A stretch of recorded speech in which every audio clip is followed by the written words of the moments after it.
My name is Sophia. I am 24 years old.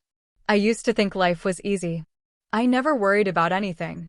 I had no job, no stress, no plan. My father was rich, so I lived like a queen. I woke up late every day. My breakfast was always ready. My room was clean. I spent hours watching shows, scrolling on my phone, or shopping online. If I wanted something, I bought it. If I wanted to go out, I went. My friends always said, "Sophia, you are so lucky."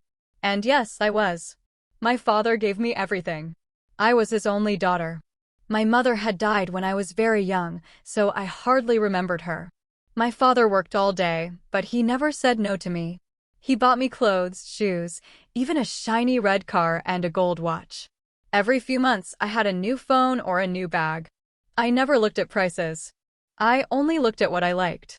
We lived in a big white house with 5 bedrooms and a swimming pool.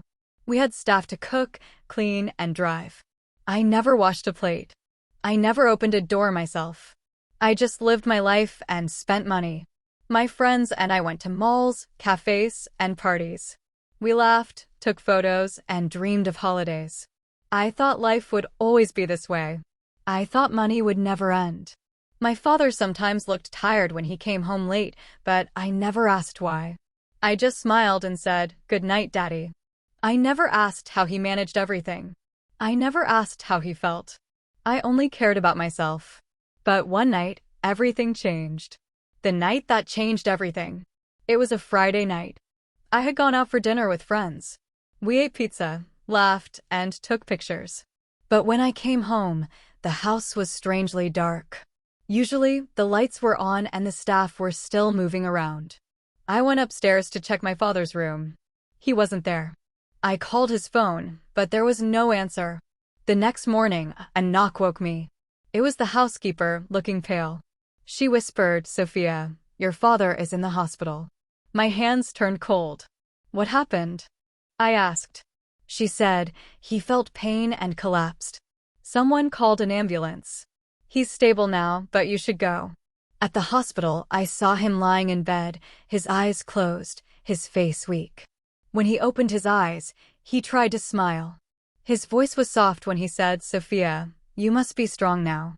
Later, the doctor explained, "Your father has a serious heart problem. He must rest. He cannot work anymore." I felt the ground under me disappear. My father, the man I always saw as unshakable, looked so fragile. 2 days later, my father's lawyer arrived with papers. He looked serious. "Sophia," he said, "your father's business is gone. The company lost everything. You must sell the house and the cars.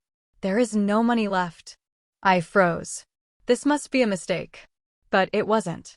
Within a week, our big house was empty.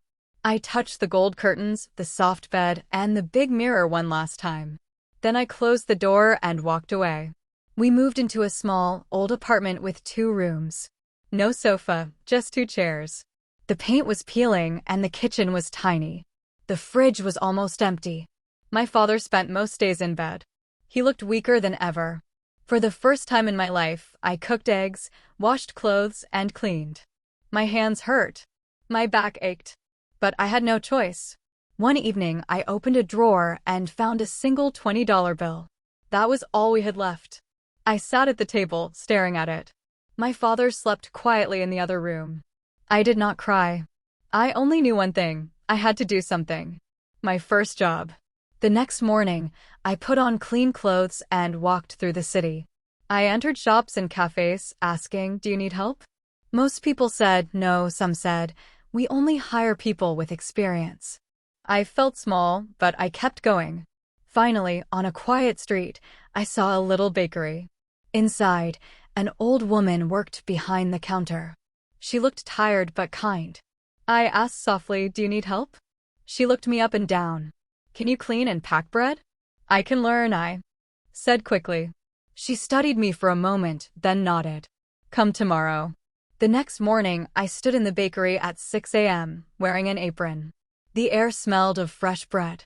My job was to sweep, clean tables, and pack loaves into paper bags. My arms ached, my back hurt, and I made many mistakes. But when she handed me a small $10 note at the end of the day, I stared at it in disbelief. My first money. My first hard-earned dollar. When I gave my father tea that night, he asked, "How was your day?" "Hard," I said, "but I did it." He looked at me for a long moment, then whispered, "I'm proud of you, Sophia." For the first time, I felt proud of myself too. A small beginning. One Sunday, the bakery was closed. At home, I saw a little box of flour, sugar, and 2 eggs. I remembered how my father once told me I used to bake little cupcakes as a child. So I tried again. I mixed the flour and sugar, used oil instead of butter, and baked 6 small cupcakes in our old electric oven. I gave one to my father. He smiled. "Still better than the bakery," he said. I gave another to our neighbor, Mrs. Green. She tasted it and said, "These are soft and sweet. Can I buy more for my birthday next week?" I was shocked. But I nodded. That night, I could not sleep. Could I really sell something I made? The next week, I baked 12 cupcakes and gave them to her. She paid me $10.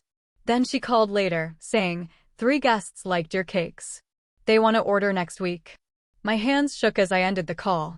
I told my father, and he said, "This is just the beginning." Soon, every Sunday I baked more. 10 cakes. Then 20. Then 30. People asked for chocolate, strawberry, vanilla. I learned by experimenting. At night, after working at the bakery, I baked at home. My hands were tired, but my heart was full. One evening, I counted my savings, $180. My father suggested, "Why not run a stall at the train station? Try for 1 week." So I did. That Sunday, I stood nervously behind a small table with a handwritten sign, "Sophia's Cakes." At first, people just walked by.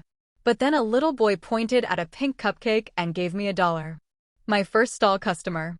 By afternoon, I sold 12 cakes. Not all, but enough. Enough to give me hope. Week after week, I returned. People began to recognize me. They smiled, bought cupcakes, and even invited me to school fairs and small events. I saved more money. I bought better ingredients. I printed a small sign with my name. Slowly, my little dream grew. One evening, I found my old photos, me in shiny dresses, fancy malls, and luxury cars. In those pictures, I looked happy. But I remembered how empty I felt. Now, with flour on my hands and holes in my shoes, I felt more alive than ever. I was not rich in money, but I was rich in purpose. My father grew stronger. He even helped me mix flour sometimes. One night, he looked at me and said softly, "You stood up when life pushed you down. I am proud of you, Sophia." And I said, "You worked for me all my life. Now it's my turn." We didn't need a big house or a gold watch anymore. We just needed peace. We just needed each other. And we had that. If this story touched your heart, don't forget to like, comment, and share.